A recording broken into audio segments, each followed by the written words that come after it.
Hello guys, and welcome again to this very one. I thought I should just quickly share with you what the special advisor to the president on media, that's Mr. Femi Adesina, what he said on YouTube today is really let me say, it saddens me to hear when people that are supposed to know exactly what the citizens of the nation suffers, and when they speak like this, he made mention about citizens criticizing everything in Nigeria. Listen to this. There always be criticisms, particularly in a country like this. You change the naira, they criticize. You don't change, they criticize. You have electoral law, they criticize. You don't have, they criticize. Anything in this country will be criticized. So, criticisms, particularly if they are virulent and negative, should not bother us. What should matter to us is what we are doing and a concentration on that thing and making sure that we make a difference. But the point I was making is whether or not the expectations of Nigerians were higher than the capacity of the government to meet those expectations. With every administration, it's always like that. But precisely because Muhammadu Buhari defeated a sitting President Goodluck Jonathan and came with the narrative of change, which was used in several other countries and won them election in nothing less than 2 or 3 other countries where that slogan was used. But the expectations were high. In the area of security, for example, would you say Muhammadu Buhari is going to be leaving Nigeria better than he left it? No doubt about it. Nigeria is safer now than when Muhammadu Buhari met it? He will leave a safer country, no doubt about it. When he came in 2015, you couldn't be sure that Nigeria will exist in the next 1 month. As at 2015, what was happening was that nobody could confidently say that Nigeria will still be on the map of the world the following week, the following month, or the following year. But we saw that he came and he took the battle to the insurgents. When he came, insurgency was the main thing. And he took the battle to them. Then he became hydra-headed. Banditry joined, kidnapping for ransom joined, cultism joined, separatist agitation joined. How many challenges can one administration really confront? That's the issue with the Buhari administration.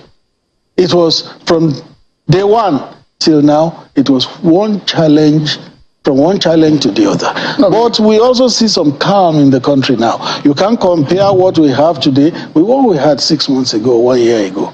And in another 6 months. 6 months is enough time to finish what's on ground.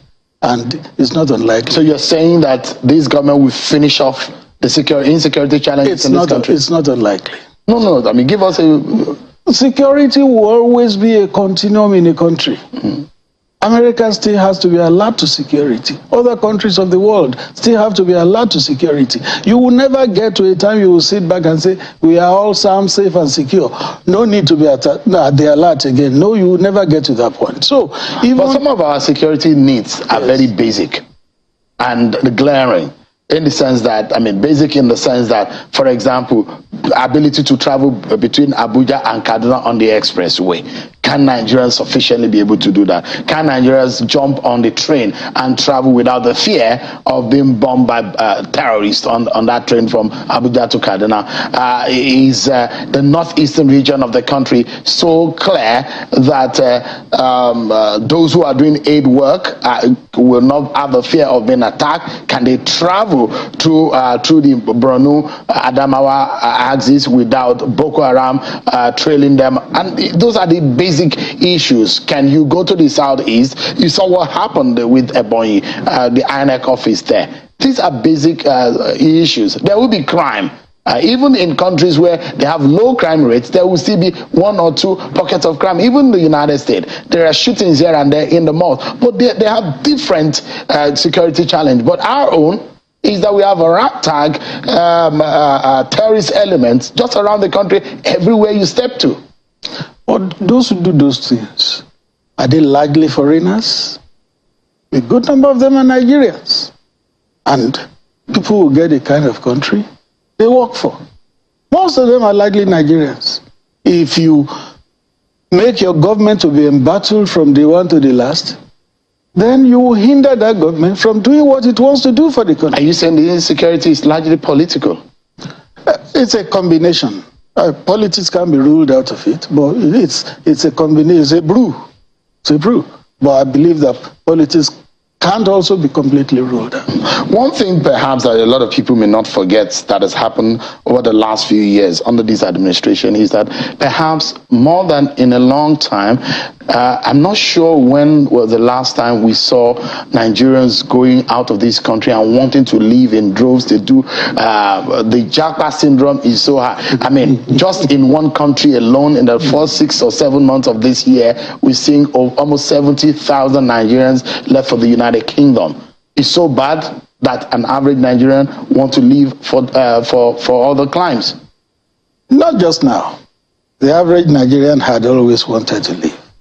And it's not just in Nigeria, it's in most countries of the world, particularly in the third world. They want to leave.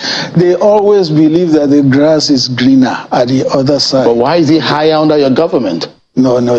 It will be simplistic to say. No, the figures are there, Mr. Adesina. No. I just put it to you that only in the UK, more than what we have seen, at least in the last 10 years, that people have wanted to leave this country. And I've said to you, just almost 70,000 in the first seven months of this country that we're seeing people leave for the United Kingdom alone. That is just one country. You see, the truth is that if you have an opportunity to better your life in any part of the world, there's nothing wrong with it.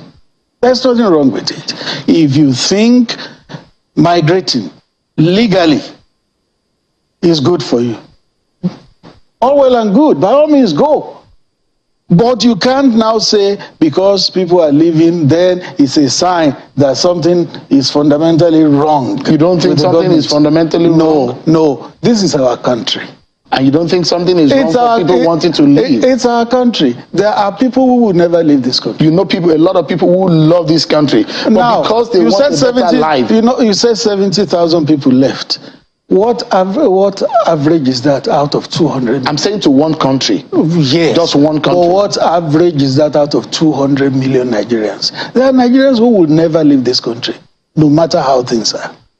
There are Nigerians who say, this is my country, who will stay here. And you're not worried about the issue of brain drain. Several Nigerians wanted to leave because, if Nigeria is better, you don't think that people want to stay?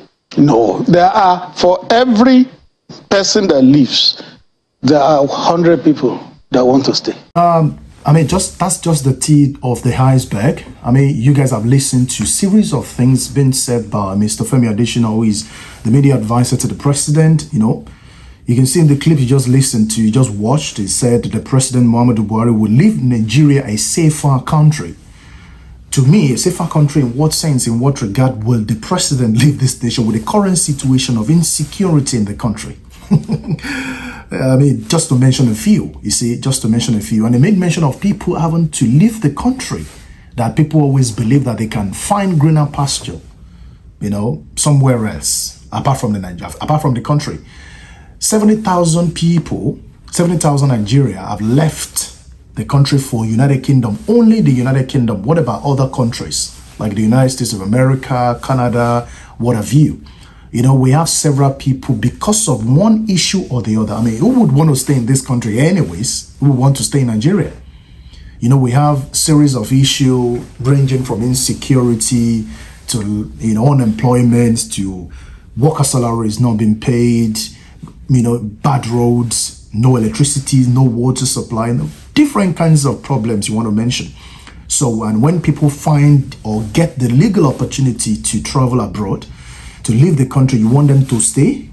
A country where people work, they don't get paid.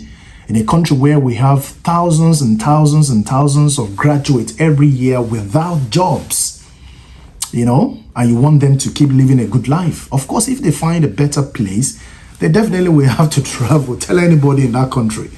In this country, Nigeria, tell them, if you place one of the African countries on the table for them to choose, they would prefer to go to that African country other than the country of their own, which is Nigeria, because they believe that they need to try something else.